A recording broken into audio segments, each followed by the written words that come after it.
안녕하세요, 여러분. Hi, everyone. Welcome to English in Korean Plus. Today, we're going to do one of the most requested topics, the most requested lectures on the channel, which is the news summary. So, I'm going to conduct the show in English, as I always do, and I'm going to try to speak slowly and deliberately, because if you want to hear the news delivered in a native speaker way or a normal speed, you can just watch NBC from the United States or the BBC, and you'll hear the news delivered at the normal speed. But I think it's important sometimes to slow things down. So in this lecture, we conduct the lecture in English, but at a slow and deliberate pace. And I try to pronounce things as clearly as I can. If you have any questions after you listen to the show about what a certain word was, a certain phrase that I said, feel free to type that in the comment section and just say, at minute 1 and 35 seconds, what was the phrase that you said? And I can clarify that for you. So we're going to discuss two stories. I'm going to shorten the lecture. I think for a lecture that's conducted all in English, I think 20 minutes, 25 minutes is a little long. So we're just going to look at two stories that have been in the news in the United States recently. So as you know, the presidential campaign in the United States is now in full swing. Other countries have a much shorter campaigning season and spend a lot less money on campaigning. But in the US, over the last few years, the campaign season has gotten a lot longer, and the money spent on campaign advertisements and campaigning in general has increased. So, but at this point, it's in full swing. For a while there, Hillary and I think Bernie Sanders and Trump now have already been campaigning for, it seems like, about a year, right? But the field of candidates has dwindled. We call a group of people a field of candidates, and when they get smaller, we can say has dwindled. So now, all that's left are Trump on one side and another governor who's relatively unknown. But Jeb Bush gave up. Ted Cruz gave up. Oh, no, wait. Ted Cruz is still in the race. I'm sorry. There are three Republican candidates still in the race. And then on the Democratic side, it's Hillary and Bernie Sanders. Those are the candidates that remain at this point. But the first discussion, the first topic, is going to be accusations against Trump's campaign manager. So the title of the story, we'll call it Trump's campaign manager charged with battery. And then the second story, we'll entitle the second story Apple versus the FBI. So those are the two stories. And there's somebody singing really loudly out in the park. I don't know what that's about, but okay, we'll go ahead and get started. So, the first story, Trump's campaign manager charged with battery. Okay, so everyone, even in Korea, most people know the word, I don't know the Korean pronunciation, sometimes I get confused. Is it battery? Battery? Battery? I think it's battery. Okay, so, right, batteries in the phone. That's the meaning that everybody knows, right? Almost the whole world over. That's a famous word. Battery, right? Battery. But this has a different meaning. There are basically three meanings to battery. 99% of the time, battery means the device that stores electronic power that goes in your radios or whatever, right? That's number one. And 99% of the time, that seems to be the meaning that's used.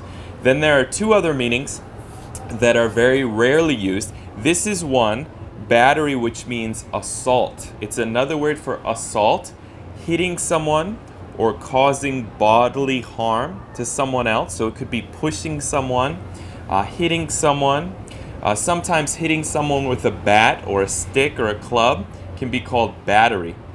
Okay, that's another meaning. And then the third meaning, which is even more rare, is a battery of tests. So oftentimes in medical dramas, they'll say the patient was subjected to a battery of tests. And that just means that the patient took a lot of tests. So a set of tests or a group of tests is called a battery of tests. Those are the three meanings that you may encounter when you study English. Anyhow, so the title, Trump's campaign manager charged with battery. So campaign manager is the person who runs your campaign. So if you're a candidate, a presidential candidate, you'll have a campaign manager. That's someone who organizes the staff of, could be hundreds or thousands of people who are trying to get you elected. So there'll be a group of people, your campaign staff. The person that manages that whole operation is called the campaign manager, and he's charged with battery. Now, charge also has a lot of meanings, right? Charge your phone. I need to charge my phone. I need to charge this on my credit card. I'm going to charge it. That means you'll pay for it with your credit card. So sometimes in America, they'll say cash or charge. That means cash or credit. So there's that meaning. There's the meaning on the battlefield. The troops charged ahead. It means to rush, right? That's another meaning of charge. Here's yet another meaning of charge, which is to be accused of a crime. When the government accuses you of a crime, you're charged with a crime. So he was charged with murder. He was charged with assault. We use charged with, okay? So Trump's campaign manager charged with battery. So if we say that in easy speak, in easier vocabulary, it would be Trump's campaign manager is accused of beating someone up, right? So police say Trump's manager hit someone. That's the easiest way to say the same thing, right? Okay, so we'll go through these sentences. I rewrote the story with some important vocabulary, so we'll just go through that. What happened is that a few weeks ago, on the campaign trail, after I think it was a press event, Trump was leaving and said no more questions, and the group, his entourage, that's a group of people, an entourage, was leaving when a female reporter, a woman reporter, tried to approach him, tried to come up to him, and the campaign manager pushed her away, or kind of grabbed her and threw her aside. So grabbed her and threw her aside, and so that's what the police are saying. And there was surveillance footage of the incident. So in Korea, CCTV is referred to a lot. In America, we usually just say security camera footage. We don't use CCTV so much. I know that every camera in Korea, every security camera is called CCTV.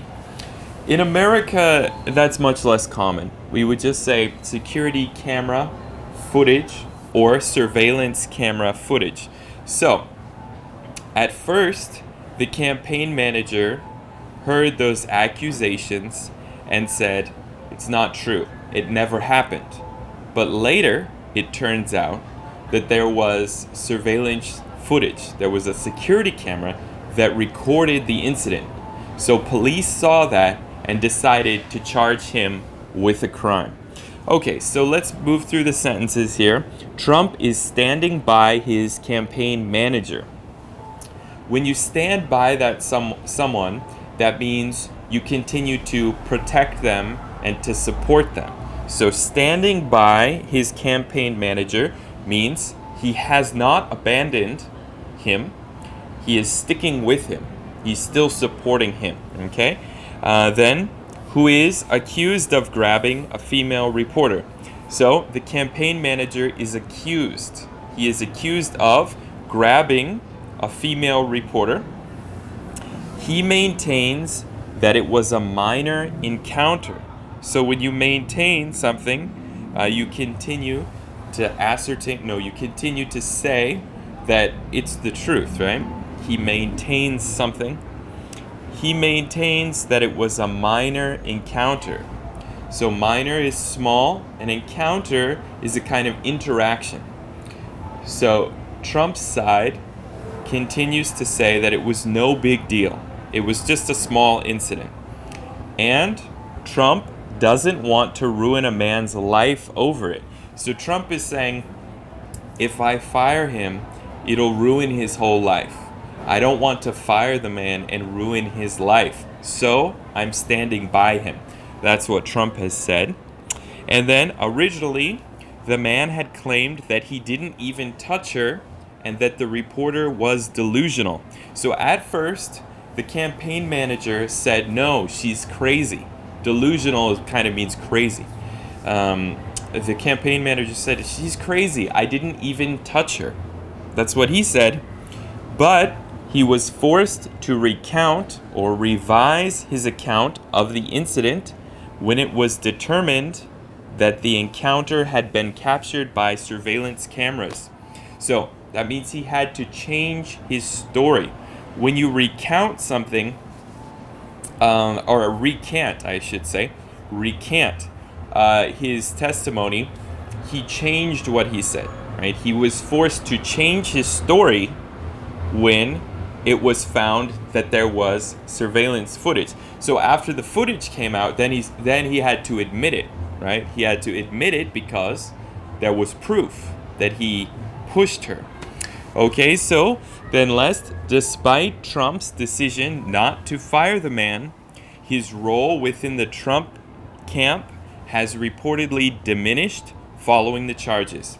Okay, so Trump decided not to fire him, right? And he's standing by him, but his role, what he does in the Trump camp, sometimes we'll say camp for a campaign or a group that supports a politician, his role has diminished. That means gotten smaller. That's a harder way to say gotten smaller. So after this incident, his role has gotten smaller. Okay?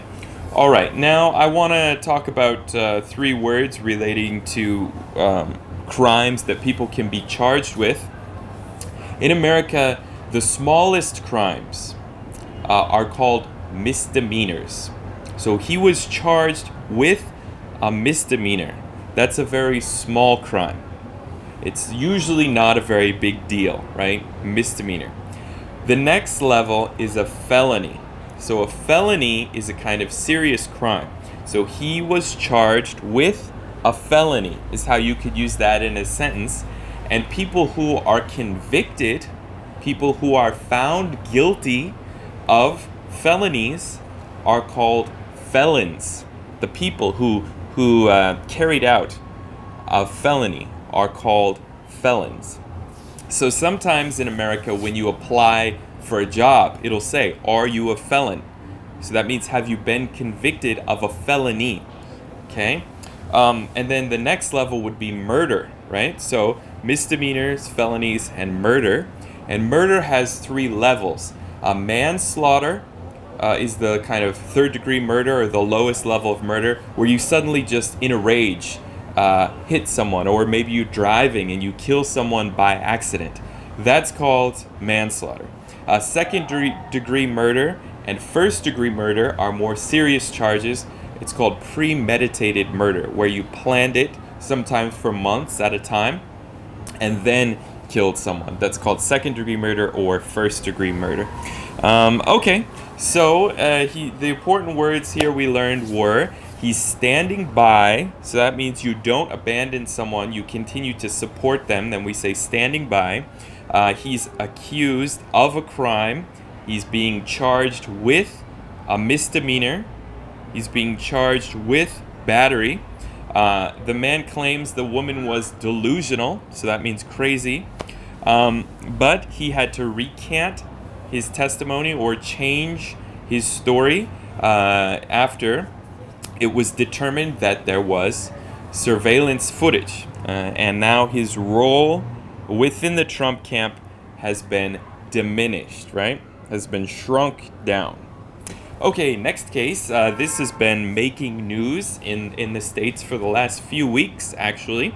Apple versus the FBI. So, for our first line here, FBI drops its case against Apple. So when you file a case or you sue someone, charge someone, that's to lodge a complaint, right?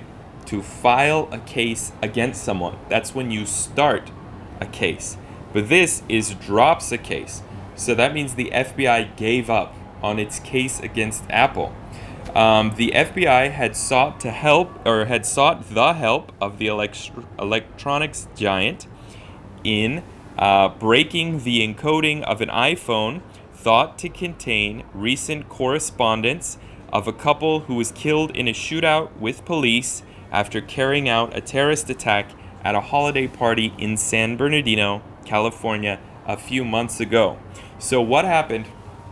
There was a couple in San Bernardino, and they together launched a terrorist attack against a holiday party. So there was a kind of Christmas party going on at the man's place of employment. The man was employed by the city. So he worked for the government of the city, I believe.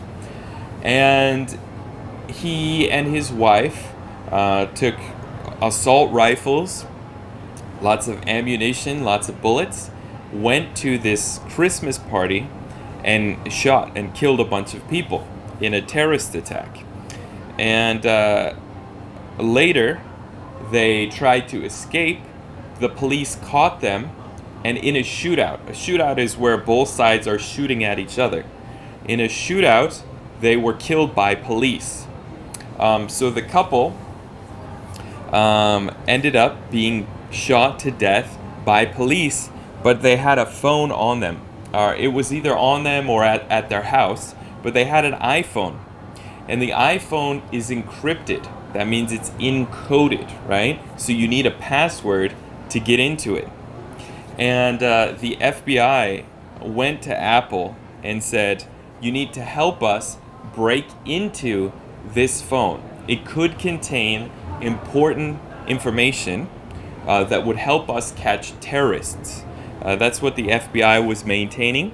And Apple's stance, and Apple CEO Tim Cook's stance, was that if we help the FBI break into this phone, if we make a program that lets the FBI have access to this phone, hackers could also use that to exploit this security loophole. So Tim Cook and Apple said that we can't make a back door. We call that a back door. The front door to the phone is entering the password, but we can't make a back door to the phone because it's too dangerous. And they said if that got into the wrong hands, it could be disastrous. So when something gets into the wrong hands, some very important confidential information, if a terrorist knows that, or if an enemy of the country you live in knows that, we say it got into the wrong hands.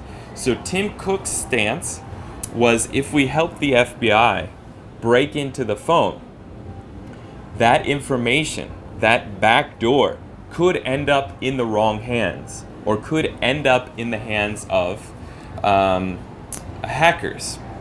So he was saying that it compromised security for all iPhone users. And there was this big battle set up between the FBI and Apple.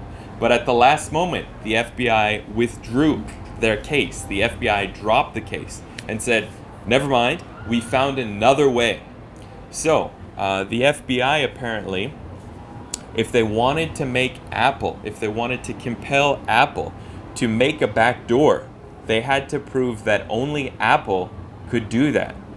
But if another company, if there's another way to break into the iPhone, then the FBI doesn't have grounds to force Apple to let them in, or force Apple to make a backdoor for them. So they withdrew their case. So now people are curious, how did they figure out a way to get in? But then another important aspect of this case was that if Apple makes a backdoor for the FBI, what happens later when the government of China is trying to arrest someone and goes to Apple and says, again, make us a backdoor, or the government of Russia? So it sets a dangerous precedent. That means if we do this now, we'll have to do it again and again in the future. That means setting a precedent. So Tim Cook's stance, Apple's stance, was that if we do this for you, we'll have to do this for other governments. We'll have to design a backdoor into iPhone for the Chinese government, for the Russian government, for everyone. And then pretty soon, the Apple security is compromised, and anyone can break into the iPhone. So that was the stance of Apple, and I think there were valid points on both sides of the argument. The FBI also said, let us in. They could have information that could lead us to other terrorists. The national security, or the security of our nation, is at stake, right? That's what the FBI was saying. So they were gearing up for a major court battle, but at the last moment, the FBI withdrew, canceled their case. So apparently they found another way in. And most people had thought that the NSA, another top secret security organization in the US, kind of always had ways to get into the iPhone, but maybe wasn't sharing with the FBI. That NSA secrets aren't shared with the FBI necessarily. So people now are curious as to how the FBI broke the strong encryption on the iPhone.